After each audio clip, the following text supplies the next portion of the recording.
ये जो किरण रिजिजू ने कल किया है, और आने वाले दिनों में का उन्होंने आगाज दे दिया है कि इसमें क्या करना चाहते हैं। वो एसआईआर पे बहस नहीं चाहते हैं। उनका कहना है कि ये कॉन्स्टिट्यूशनल बॉडीज है, इस पे बहस नहीं कर सकते हैं, रिफॉर्म पे बहस करिए।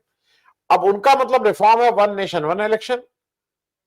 इधर का मतलब यह है कि जो इलेक्शन कमीशन की प्रेजेंट वर्किंग, उनका वर्किंग में बात नहीं कर सकते हैं, रिफॉर्म पे बात करिए। मैं इस पे आलोक साहब आपसे पहला टिप्पणी आपसे ये ले लूं कि किरण रिजिजू का जो बर्ताव रहा है, और मैं फिर नाम इसके बाद बता दूंगा, थोड़ा लंबा मेरा हो गया है वक्तव्य, कि कौन कौन लोग इस कुर्सी पे बैठे हैं और कैसे उन्होंने पार्लियामेंट को स्मूथली चलाने में उनका एक योगदान रहा है। लेकिन आलोक साहब, जो पहला किरण रिजिजू, जो आने वाले इस लोकसभा सत्र कैसे चलेगा, उसका एक जनरल अंदाज तो दे ही गए आलोक साहब। धन्यवाद आनंद जी। किरण रिजिजू रहे या कोई और भी जो संसदीय कार्य मंत्री रहे हैं इस पिछले 10 सालों के दौरान, सबका एक ही बर्ताव रहा है। एक ही बर्ताव है, वो ये है कि विपक्ष खामखा अड़ंगा लगाता है और इनको काम करना है। ये अपने को कामकाजी सरकार के तौर पर अपने को दिखाना चाहते हैं।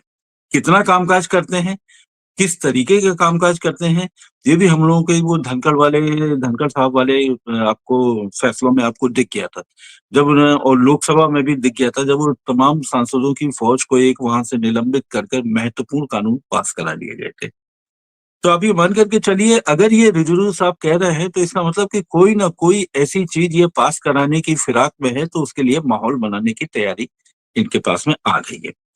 दूसरी बात, अभी तो आप ये इस दौर के मंत्रालय की बात कर रहे हैं। इनका जो पिछला मंत्रालय था वो भी बड़ा विवादित रहा है। जब जिस समय वो अपने अदालतों को एक वो निर्देश दिया करते थे, इनकी एडवाइजरी अक्सर लागू होती रहती थी कि भाई ये एडवाइजरी है, इनको ऐसा करना चाहिए, इनको ऐसा करना चाहिए।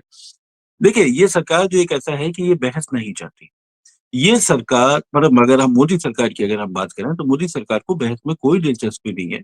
उसको सेशन को लंबा चलाने में कोई दिलचस्पी नहीं है। और कितनी दिलचस्पी है, ऐसा नहीं कोई अचानक से ये पैदा हो गया। अगर आप गुजरात वाला भी कार्यकाल देखें, मैं मैं जब पिछले अखबार में था तो वहां पे उनके वो गुजरात में भी अपना अखबार छापते थे, तो वहां भी यही स्थितियां थी। वो कभी नहीं चाहते थे कि बहस कभी लंबी चले, और वो कभी नहीं चाहते थे कि विपक्ष के किसी व्यक्ति को या उनकी ही पार्टी के किसी व्यक्ति को अहमियत दी जाए। तो ये तो अब आप कह कि रिजिजू साहब के आप कह रहे हैं कि रिजिजू साहब के पास ऑप्शन है। मैं कह रहा हूँ कि ऑप्शन नहीं है। उनको तो जो बोलना है वो बोलना ही है, और उनको जो अपना काम करना है, बहस नहीं होने देंगे।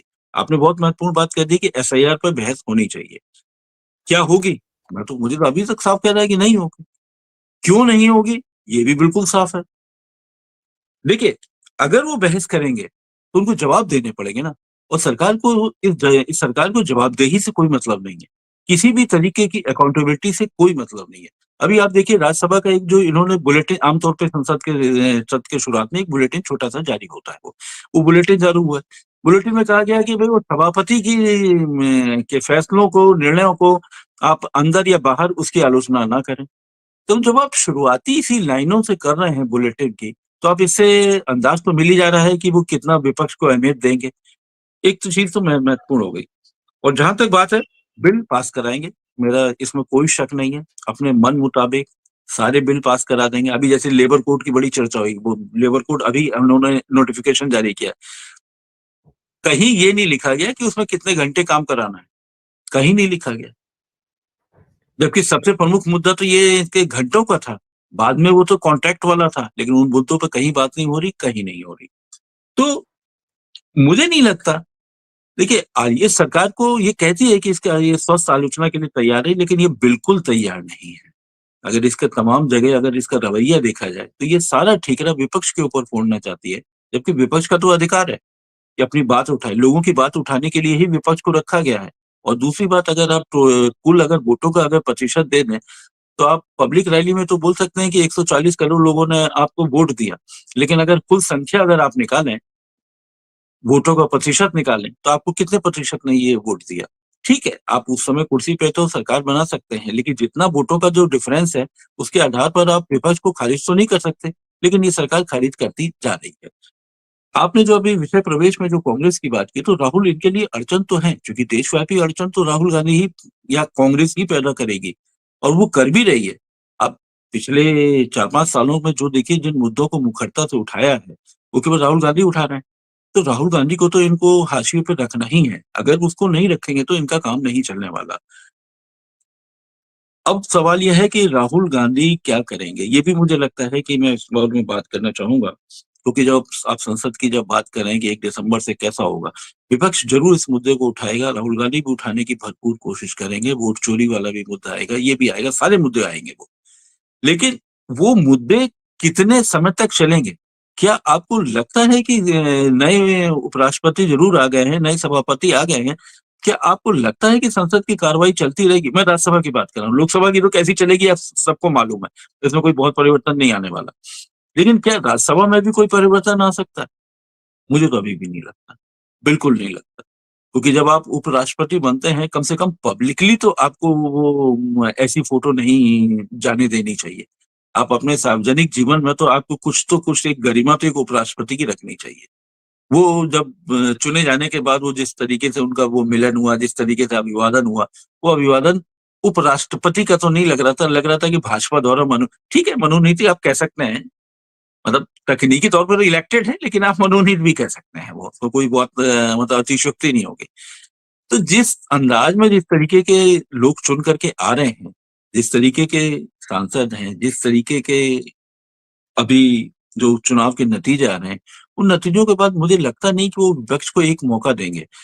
ये अलग बात है कि देखिए, मैं अभी भी कहूँगा, मैं उत्तर प्रदेश को इस बारे में एक बार लेना चाहूँगा कि उत्तर प्रदेश को पिछले 10 सालों के अंदर इन्होंने 71 सीटों से भाजपा को निकाल करके अपना ये 33-35 3 दर्जन सीटों पे ले आए हैं। ये बात सही है। लेकिन उसमें भी क्या योगदान तो समाजवादी पार्टी और कांग्रेस दोनों का रहा है।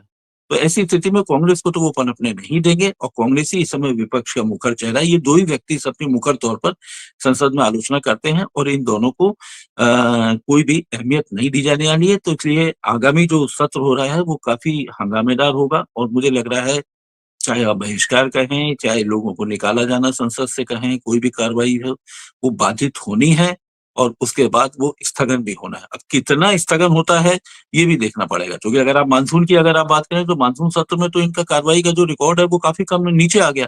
40% भी नहीं पहुँचा, जो विधायी काम हुए। तो इसलिए मुझे नहीं लगता कि ऐसा कुछ होने वाला है, कोई परिवर्तन कुछ नहीं होने वाला, और अभी हाल की जो 2-3 जीतों के बाद से इनके हौसले काफ़ी बढ़ गए हैं। लेकिन मेरा एक मानना है कि विपक्ष को एक अपना नैरेटिव गढ़ना चाहिए। विपक्ष नैरेटिव गढ़ने में विमर्श को मुख्य बिंदु पर नहीं ला पा रहा है, लोगों तक नहीं पहुंच पा रहा है, ये करना पड़ेगा। और मैं एक चीज और कहूंगा, उसके बाद में मैं अपने सेकंड दौर के लिए जाऊंगा।